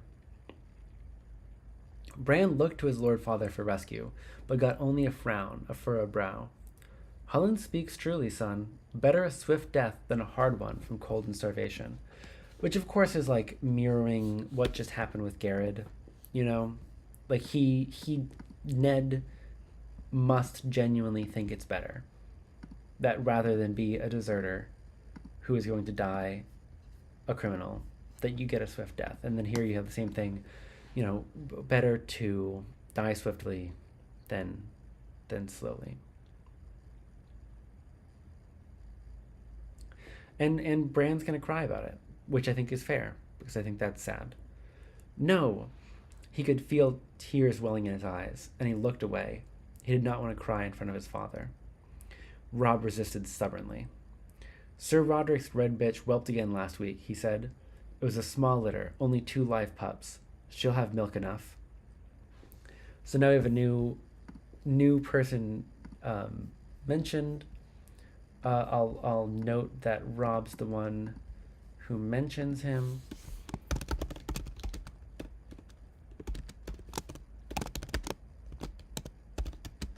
I don't remember if Sir Roderick is the last name, so we'll just... it's Roderick Cassell, isn't it? Right? It's Roderick Cassell. Oh, well, this is testing my memory of Game of Thrones. Lord Stark, Jon said. It was strange to hear him call father that, so formal. This shows you Jon means business. Bran looked at him with desperate hope. There are 5 pups, he told father. 3 male, 2 female. What of it, Jon? You have 5 trueborn children, Jon said. 3 sons, 2 daughters. The direwolf is a sigil of your house. Your children were meant to have these pups, my lord. And this is really like, this is such an essential part of Jon's character. You know, that Jon is looking out for the people around him. Jon is caring, and he knows how to leverage what little authority he has, even here, to make it happen. He knows how to leverage.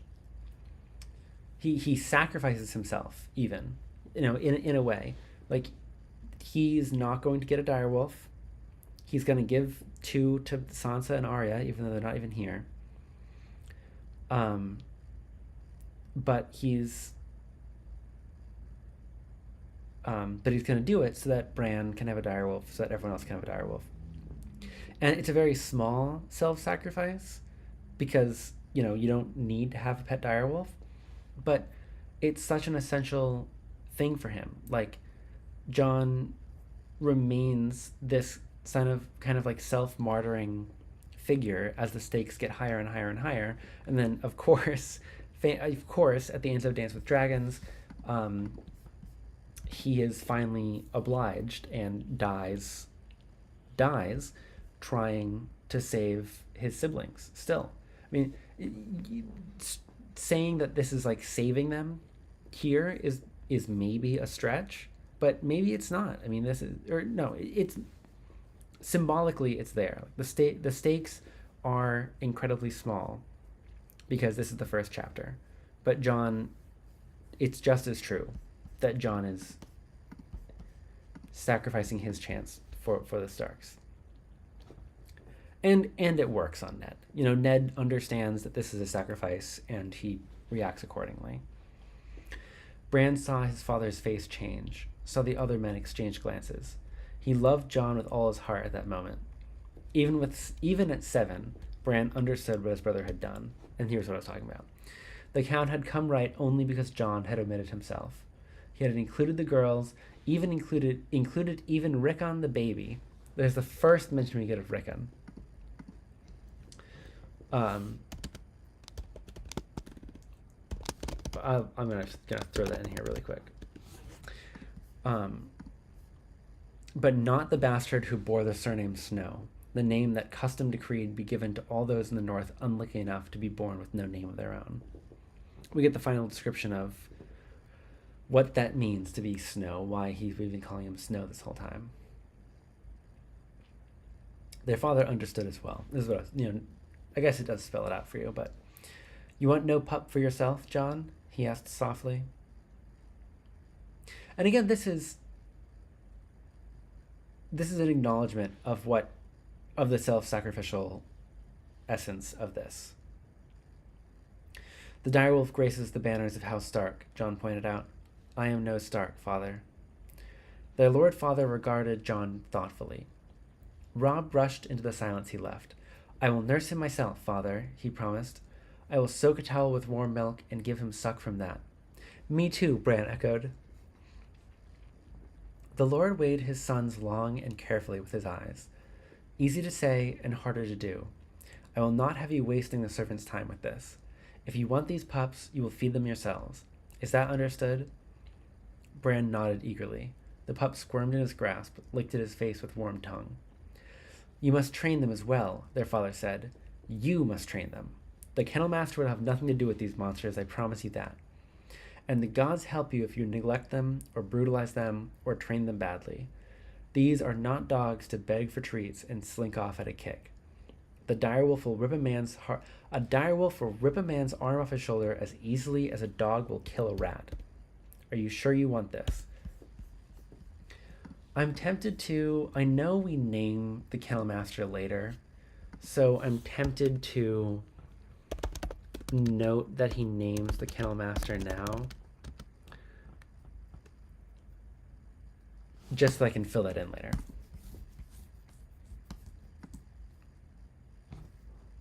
And it's like sweet that Ned has this, because it's the same mentality of like, you have to kill the man yourself. It's responsibility. And like, this is the other side of that coin. Like, there's the kind of brutal, violent rationalization of that, which is that if you're going to reckon with death, you have to reckon with it. And then this is the mirrored opposite. This is Ned saying, and here is a newborn baby, wolf, and if you're gonna reckon with life, you're gonna reckon with it. If you're dealing with death, you have to swing the sword yourself, and if you're dealing with life, you have to raise the baby yourself. And it's also interesting that this comes directly after we learn what Jon Snow is. because it also is what Ned has done with John, is that Ned found a baby. Well, we don't know that he found a baby yet, but effectively, we can say this is John's story. Ned found a baby and said, I have to raise it. This is not someone else's baby to raise. I'm going to reckon with life. Are you sure you want this? Yes, father, Bran said. Yes, Robb agreed. The pups may die anyway, despite all you do. They won't die, Robb said. We won't let them die. And I mean, I'm tempted to say that this is also the Jon interaction, right? Like, if we're going to say that Ned reckoned with life and kept Jon, that the answer to this, that he must have heard, this young Targaryen might die despite you. And Ned must be the one who says, no, I won't let him die. And Ned acquiesces the way he must have been acquiesced to. Keep them then. Jory, Desmond, gather up the other pups. It's time we were back to Winterfell. And then here's Desmond. Meanwhile, Desmond has been here the whole time. You didn't know it. But Desmond's been here.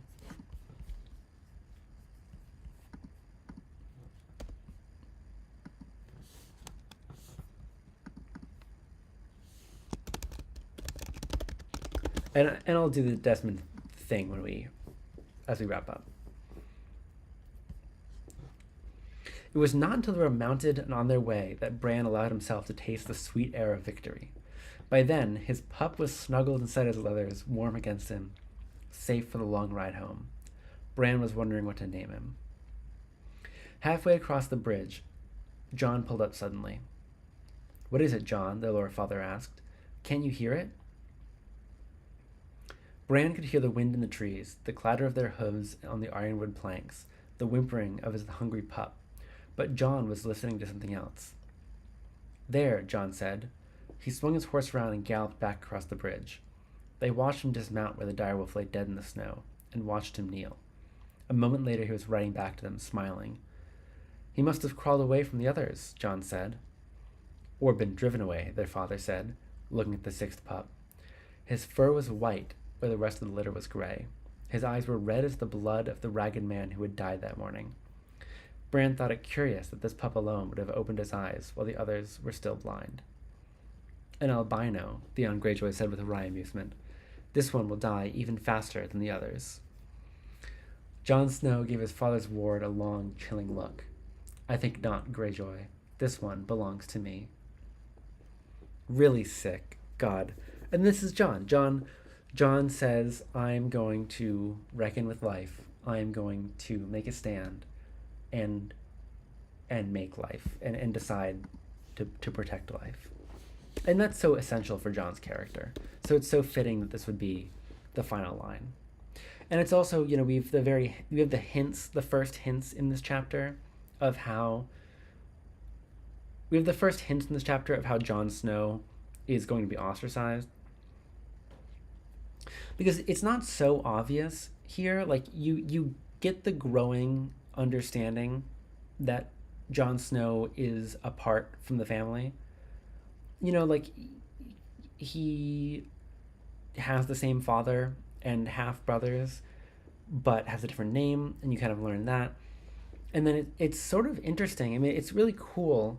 It's deftly done, I would say, the way that we finally learn maybe the most about Jon's relationship to the family through the direwolf, because the direwolf is apart and was maybe driven away and is really different than the rest of them. And that we later learn that that's really Jon's relationship to the family as well. But you kind of learn it about the wolf first, because they're like one and the same. And then again, I think it's really interesting. Hold on, I'm going to throw this in for...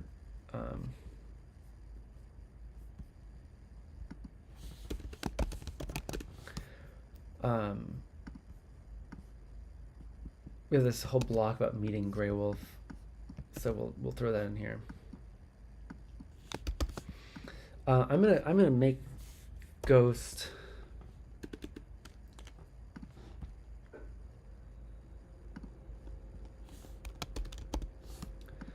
No, we're not gonna do that. And we're gonna, let's say what the thing is here. So we have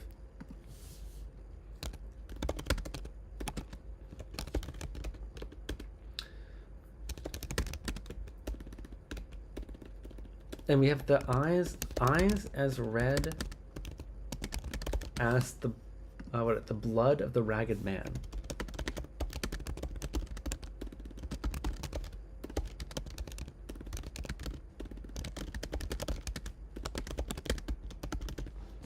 I mean, that's such a loaded sentence for the rest of this story.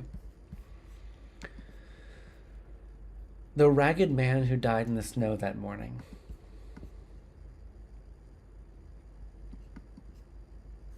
But it's also loaded that this is how we describe Ghost's eyes and albino eyes in general, because John later thinks that Ghost looks like a weirwood.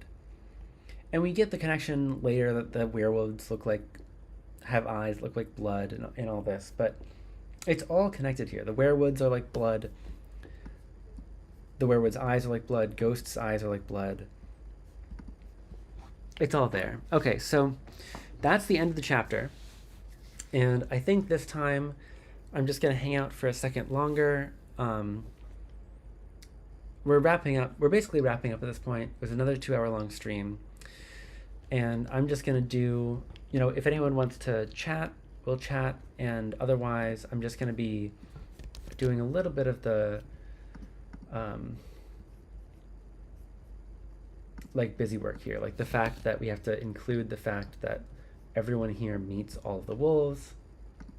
Let's see, do I have the wolves out of everyone? Because all of this is going to be relevant. Theon meets all the wolves. Rob meets all the wolves.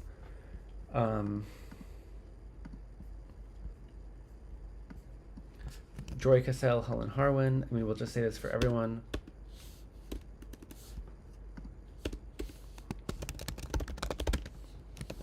This is Joy Cassell, so we don't need to say that. We'll just say with Helen and Harwin.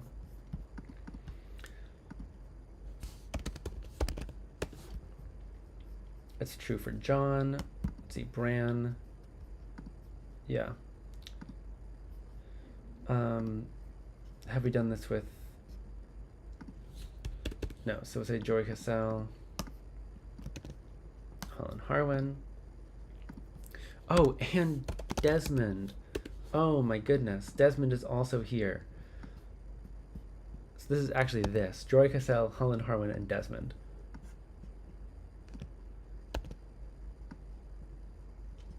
They're all here.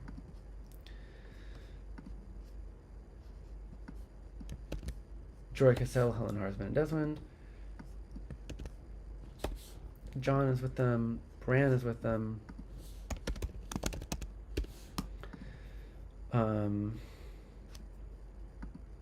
Who have I not gotten to?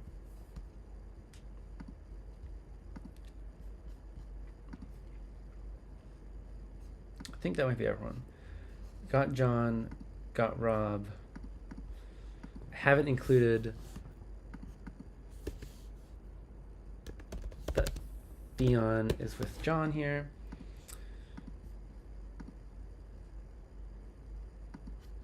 And then I really should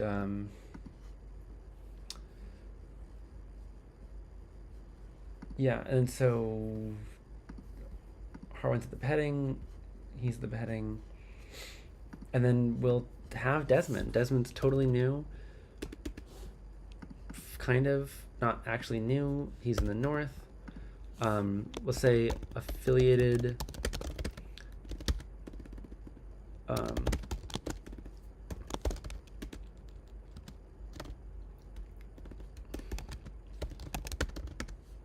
affiliated with House Stark's house in Winterfell. in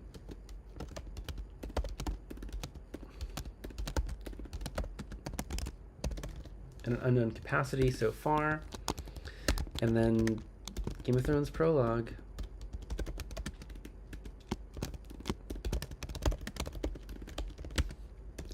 Present with Bran, Robb, Eddard Stark, Jon Snow, Theon. Nope, not the others. Theon, not the others. Theon. Harwin, Hullen, the Master of Horse, and Jory Cassel. And that is and witness to Garrett's beheading and meets all of the wolves. And I think that's everyone. So I'll throw Desmond in here, and then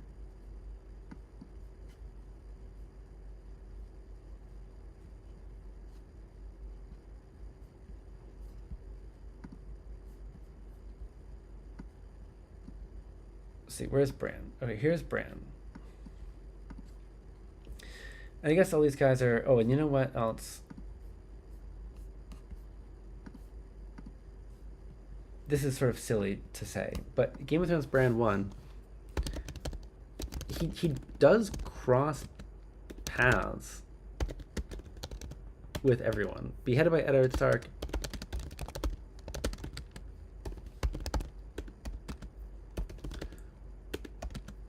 I mean, it's relevant to our thing here that we note this, to the point of what we're doing.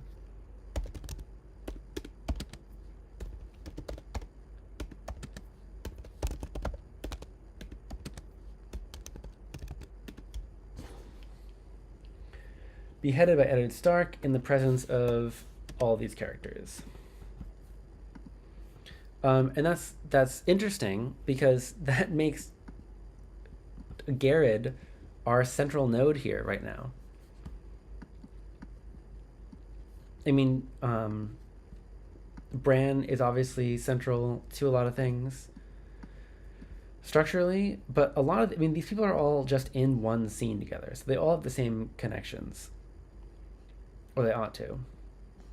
Bran should have slightly more because we're in Bran's head, so he's thinking about different things. But Garrett is the only person that links all of these things together, which is interesting. And that's that for the second chapter for Bran 1.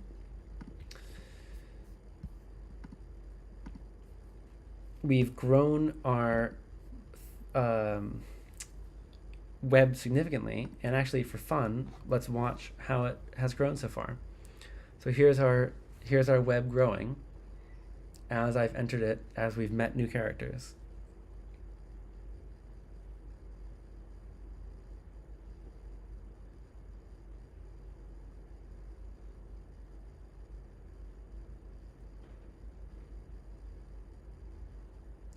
Yeah, and that's it. That's what we got. So that's the end of, that's going to be it. I'm going to wrap the stream up. Thanks for tuning in. You can check this out on YouTube in perpetuity. And yeah, I'll be sharing my thoughts on my Tumblr tomorrow, kind of once I boil things down, see what I really think about what happened here. And I'll see you next time. Hopefully soon, when I do a Game of Thrones Catelyn 1. And I want to pick the pace up because I want to do the next couple chapters kind of in the next couple days. So we'll see if I can pick the pace up and we'll do that. Thanks for tuning in. This has been Jozor Johai live. See you next time.